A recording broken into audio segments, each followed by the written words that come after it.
Hoje eu sou professor da casa e sou também assessor econômico de um candidato a presidente.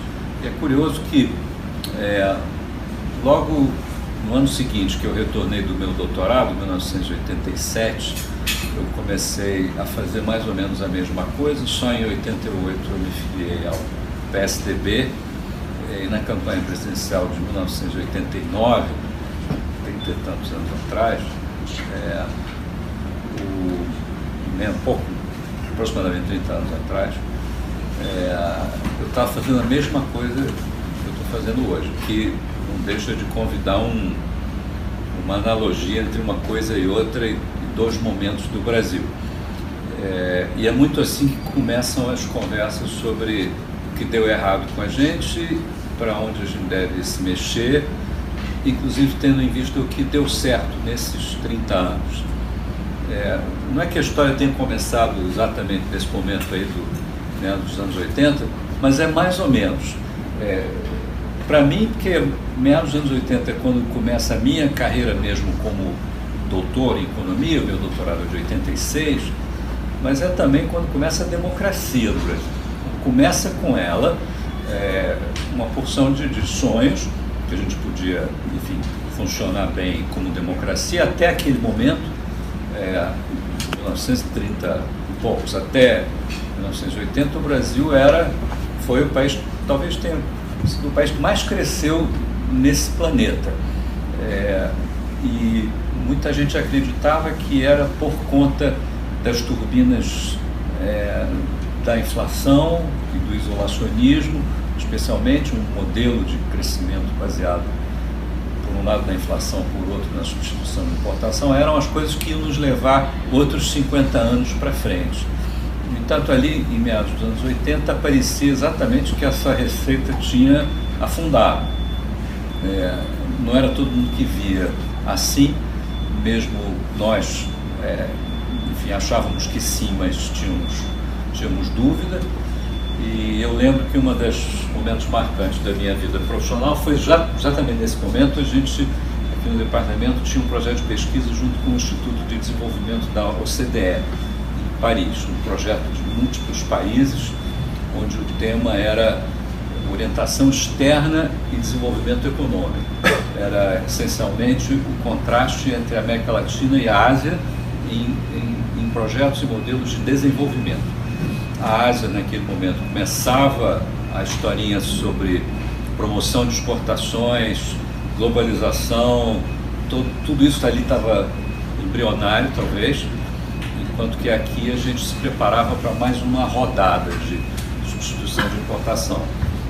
Já tinha passado, enfim, a última grande rodada, que era o governo Geisel. Depois da crise de 82, o Brasil levou um susto de balanço de pagamentos, 82 e 83, em 84, mesmo ano das diretas já, o Brasil tinha uma taxa de penetração de importações, importação sobre a oferta total de produtos industriais de 4%, era a mesma da União Soviética. O Brasil era uma autarquia, de fato, naquela época. E nós tínhamos chegado à autarquia, ao mesmo tempo estávamos no meio de uma crise cambial. E o paradoxo era, como é que então essa história toda de substituição de importação, de soberania nacional, de protecionismo, que era para reduzir a vulnerabilidade externa, tinha nos levado a uma crise cambial? Que história é essa? E a Coreia, por outro lado, que era uma economia aberta, velas abertas para a globalização, importação, exportação, não teve crise coisa nenhuma, teve 6 meses de flutuação cambial e saiu crescendo. De lá para cá, veja, naquele momento ali, meados dos anos 80, o Brasil e a Coreia tinham mais ou menos a mesma renda per capita, 20% da renda per capita americana. Hoje, 30 anos depois, o Brasil tem 18% da renda per capita americana, dependendo da conta, e a Coreia tem 62%. Tá? A Coreia triplicou de tamanho e o Brasil, na melhor das hipóteses, ficou parado. É um fracasso qualificado, que não é um declínio absoluto, não é uma Argentina, não é uma Venezuela, onde caiu a renda per capita, nós estagnamos relativamente aos Estados Unidos. Os Estados Unidos cresceram sua renda per capita ao longo desses anos, então não há essa percepção de empobrecimento e estagnação. Agora, quem tiver a possibilidade de viajar à Ásia, verá o que a gente poderia ter sido. Eu tenho um sócio chinês, vou a Xangai com alguma frequência, é uma vergonha, tá? Nós ficamos para trás de uma maneira estúpida, não precisava, tá certo? Agora, 30 anos depois, dá para refletir o que nós fizemos errado nesses 30 anos. É perturbador porque é o espaço de uma geração, tinha menos de 30 anos, em 1986, exatos 30 anos, hoje, 30 anos depois, olhar para trás e ver o Brasil ter perdido tantas oportunidades é mais ou menos como torcer pelo Botafogo, né? É um caso perdido, quase. Isso é um capítulo da história. O outro capítulo era o assunto do isolamento. A grande diferença nossa com os asiáticos ali nos anos 80 era essa ideia de abrir-se para o exterior ou não, ou ficar confiando no nosso mercado interno como uma ferramenta que ia nos dar escala, competitividade, produtividade por conta do tamanho do mercado. Era uma ilusão pensar que isso sozinho fosse uma ferramenta de desenvolvimento, não foi, além de ser horrível do ponto de vista da vulnerabilidade externa. Quem é mais aberto tem mais facilidade de lidar com choques externos. A gente viu nos anos 80 com facilidade, a partir daí Coreia e Singapura, Hong Kong, todos viraram países ricos. Hong Kong e Singapura mais velozmente do que Coreia e Taiwan, que já são, já estão nessa faixa aí de 2/3 da renda per capita americana e subindo, e a China era muito pobre, e naquele tempo talvez tivesse uma renda per capita 1/3 da nossa, e hoje já nos passou, tá? Em termos de renda per capita americana, essa moeda. E já nos passou, e do jeito que está crescendo, talvez em 15 anos, 15, 20 anos, vai chegar onde a Coreia está hoje. E, portanto, vamos ficar para trás agora com muito mais velocidade, né? E o ficar para trás agora, depois da terceira geração de países asiáticos, a terceira sendo a maior delas, tendo a China no meio, significa jogar o país numa posição de irrelevância, que era algo inconcebível há 30 anos atrás para um país do tamanho do Brasil. Nem o tamanho a gente terá como álibi para ser uma economia de desempenho econômico medíocre, certo? A responsabilidade de vocês é muito grande. A minha geração já fez pelo menos uma boa parte do trabalho. Enfim, esse assunto do isolamento é fundamental para o modelo de crescimento asiático, porque acho que hoje tem esse consenso que o processo de abertura é a melhor reforma micro de todas, porque ela atinge praticamente tudo. Não é só um assunto de tarifas de importação. A abertura abrange uma agenda muito grande. Hoje a gente vê isso com mais clareza, por exemplo, quando examina o que está em jogo nos acordos bilaterais famosos aí que os países têm feito, o Acordo Transpacífico, e agora com mais clareza, por exemplo, a negociação do Brasil para entrar para a OCDE, que sequer é um acordo comercial, mas para aderir o Brasil precisa assinar, obrigatórios são 5 instrumentos. Um deles é, por exemplo, a contra a corrupção. Nenhuma contraindicação, nenhum custo assinar um documento pelo qual o Brasil se compromete a adotar práticas de governança que diminuem a corrupção. Outros têm a ver com proteção do investimento estrangeiro, liberdade de capitais, governança pública. Agora tem talvez uma centena ou mais de outros acordos cobrindo propriedade intelectual, padrões farmacêuticos, sanitários, padrões de tomada de 3 pinos, que seria impensável no contexto da OCDE, porque eles, como nós, aprenderam há 200 anos atrás que essas são ferramentas patéticas de proteção. A tomada brasileira tem 3 pinos para tornar a importação mais cara. Não tem nenhuma justificação científica, tecnológica para que tenhamos adotado esse padrão, como tem para bicos de mamadeira. Tem um bico de mamadeira brasileiro que só tem no Brasil, de tal sorte a impedir a competição com os bicos de mamadeira produzidos no exterior. Enfim, a variedade e a criatividade dos impedimentos do Brasil ter comércio com o exterior, ter competição estrangeira, são espetaculares. Ocorreu com a gente uma coisa curiosa, no entanto. No pós-guerra, Brasil e Europa, ambos tinham problemas de balanço de pagamentos e ambos tiveram um momento especialmente protecionista. E isso ocasionou, como resposta, no plano global, um fenômeno marcante, impressionante, que ninguém nunca tinha ocorrido nessa dimensão, que foi a empresa multinacional. As empresas que produziam as coisas que nós comprávamos, que a Europa comprava, para atender esses mercados, tiveram que se tornar empresas multinacionais, ir à Europa e lá instalar-se, como aqui foi o caso da nossa indústria automobilística, a mais famosa, não é isso? Várias indústrias alemãs, americanas, italianas se instalam aqui, trazem seus fornecedores que também se instalam aqui, todos vão produzir dentro de casa o que antes a gente importava. Substituição de importação.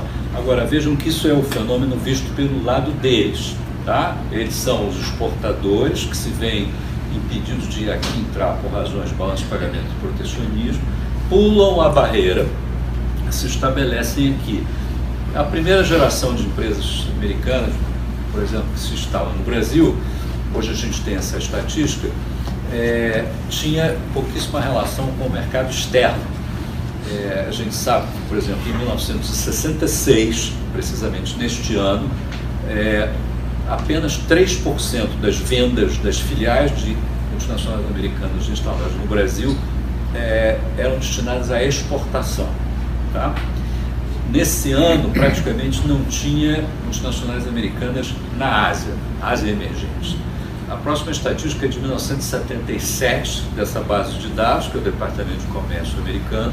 1977, o Brasil, as filiais americanas no Brasil, no México, tem mais ou menos a mesma, continuam exportando apenas 3% da sua produção, ou seja, mercado interno é o foco. Já aparecem as multinacionais na Ásia, onde a exportação é 80% das suas vendas. Ou seja, claramente as multinacionais americanas foram para a Ásia para exportar e importar, né? Porque se estabelecem na Ásia, importam os melhores insumos do mundo, montam ali e exportam uma quantidade muito grande, comparável ao que importam. É um modelo de desenvolvimento, não é isso? E lá atrás se dizia que era o das maquiladoras, que não gera valor adicionado, não cria raízes, toda essa besteirada.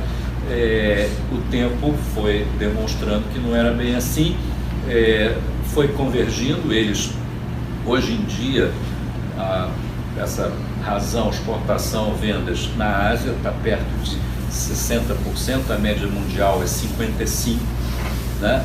No Brasil, que era 3%, foi subindo, chegou mais ou menos perto de 1/3 no nosso apogeu, na nossa primavera de liberalização, que foi logo depois do Plano Real.